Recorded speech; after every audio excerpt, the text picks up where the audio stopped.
Hey guys, how you doing? This is Doctor Everything. I'm here today to talk again about the Philadelphia Eagles. Talk about their off season. Today I read on ESPN where they said that one of the, Mike Mo- Matt Mosley, he writes the NFC East blog. He showed one of the mock drafts, and he said that the guy from Sports Illustrated has the Eagles selecting Mike Pouncey with the 23rd pick in the draft. Now Pouncey has played guard and center at Florida. He's an interior offensive lineman. He grades out fairly well, according to the guy on SI.com. A few other drafts have him going 32nd to the Steelers because they think that would be a good combination with the two Pouncey brothers. They're actually twins. Um, I happen to like that move, especially if the Eagles do what I think they should do, and go out and get Nnamdi Asomugha, because I think cornerback opposite Asante Samuel is the most critical move they need to make in the offseason. I also think that another critical move will be going out to grab defensive tackle Albert Haynesworth, even though I think it is a little bit less likely. But with the fact they brought in Washburn, I definitely think you get a disruptor in the middle and you get someone on the outside opposite Asante Samuel, and you're set. And defensively, you draft a couple linebackers, you make a couple tweaks to your to what you should do to your scheme, and I think they do have the personnel at linebacker to play decent, especially if you have someone like Haynesworth in the middle, and you pair him with someone like Trent Cole, and you have keep Brandon Graham evolving, and you also could keep Jaquay Parker and Darrell Tapp kind of as your pass rush specialist, keeping people fresh out there. Um, and also, I have to tell you, that kid from Washington, I don't know how to pronounce his last name, but he looks good too towards the end of the offseason. And don't be surprised if Ricky Sapp doesn't become a contributor too on the defensive line. So, I mean, I do like drafting Pouncey. Like I said before in my last video, I don't think right tackle is the problem. I think the interior of the offensive line is the problem. And, the more I thought about it, Jim Washburn, the guy they just brought in to be defensive line coach, he actually has he tells his defensive linemen to aim 5.5 yards behind the right guard, because that's where the majority of sacks in the NFL occur. Where were the Eagles weakest last year? In my opinion, on the offensive line, it was at right guard. They had a kind of a revolving door with Nick Cole, who's a solid backup, but he's a backup. That's what he is. He's not a starting right guard in this league. And they also had Max Jean Gillis move in there and play a little bit too. Both are backup linemen. That's about it. I think Pouncey would be a nice selection. He also gives you that versatility because he can slide in and play the center position, hopefully, if Shipley's to go down. But I do like them drafting Pouncey. Now let me kind of shift gears from the draft. Let me talk about scheme, because I think that's a big thing. And I think it's big on the offensive side just as much as the defensive side. I think the Eagles, Andy Reid and whoever's been offensive coordinator, whether it's been Brad Childress or Marty Mornhinweg, he's always throwing the ball. He throws the ball 100 times. All the Philly fans, we all complain about it constantly. And, it didn't get to me until this year, because I think as much as McNabb relied on the big play later in his years as a Philadelphia Eagle, Vic took it to a whole new level. And you just can't win in the professional football, especially this time of year in January in the playoffs, if you're relying on 50-yard passes every single play. So I think the Eagles, they really need to incorporate more run, and I think there's a lot of evidence this year that shows that they should do that. I mean, if you look at that game against the Dallas Cowboys when they in Dallas on a Sunday night, I believe it was it was early December, and the Eagles had taken a lead, and the Eagles took the lead, and they stopped the Cowboys, who punted the ball to the Eagles. I could have this wrong, the actual chain of events, but either way, the Eagles got the ball with about two minutes left. Cowboys had a few timeouts left. The Eagles needed to get a few first downs, keep the clock running to win the game, ice the game. And they handed it off to McCoy, and he went burst. He got a first down on the first couple of runs. I mean, he was actually getting too many yards if they wanted to run the clock down. But he just kept going, and I think they need to do that. They need, in that third quarter, they need to set up a lot of people say you run the ball you run the ball to set up play action to pass. Well, I think the Eagles' passing offense could be that good that you throw all over them in the first quarter, and then that second and third quarter you grind them down.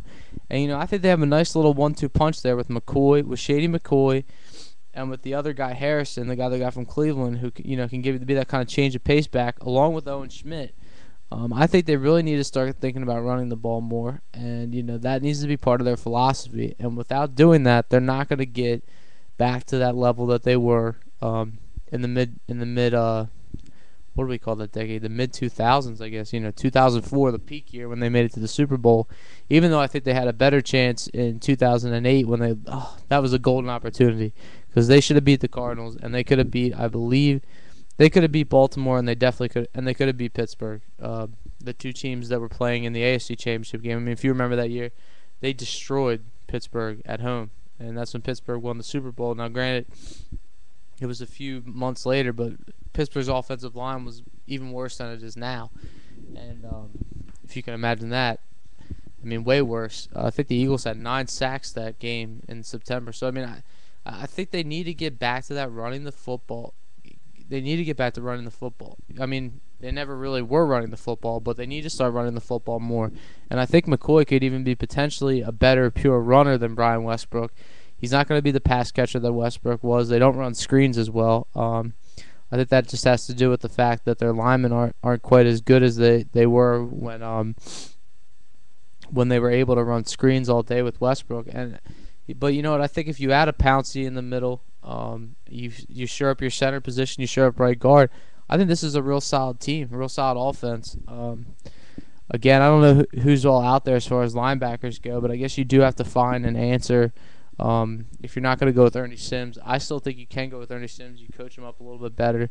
And then if you get Asamoah and Haynesworth, I mean, that completely changes the name of the game. I mean, if you have someone like Haynesworth in the middle who teams have to respect, they have to double team basically, or at least they have to chip on him, then, I mean, that just lets you do a lot of things that you couldn't do this year. And then, you have him and you pair him with Bunkley and Dixon, and you're pretty solid. You have a solid defensive front. It shores up the tackle spot. And, then the question at linebacker comes, what do you do with Stuart Bradley and Chaney? I've become a fan of moving Chaney to the middle and moving Bradley out on the outside and let him rush the edge. Let him become kind of like a Lamar Arrington type linebacker who rushes the passer. He's not going to be good in coverage, so I think you can kind of throw him out on third downs unless you're going to blitz him. I don't like him in coverage at all. I mean, I know, maybe you bump him back into the middle on third down, kind of let him rush the A gap. I mean, him rushing the A gap with maybe like maybe you slide Brandon Graham down, Brandon Graham, Haynesworth, and Stuart Bradley coming at you in the middle. I like that idea.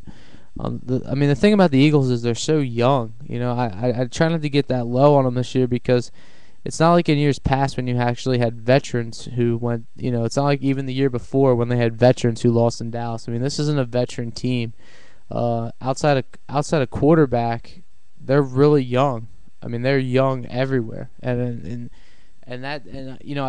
talked about it before. I mean, I think the Packers are going to be the class of the NFC for a long time to come. They had the best quarterback in the NFC by far. They have a great young defense. So I think the Eagles, and I think the Eagles are only a few steps behind them. I really don't think they're that far behind the Packers as far as talent-wise. I think the Eagles definitely have to add more pieces. But the way that Andy Reid and this organization does add pieces and do have good off seasons and drafts where they can they pile up picks and they supposedly pile up talent. I think they've been kind of lackluster at it lately. But I think a lot of people are gonna.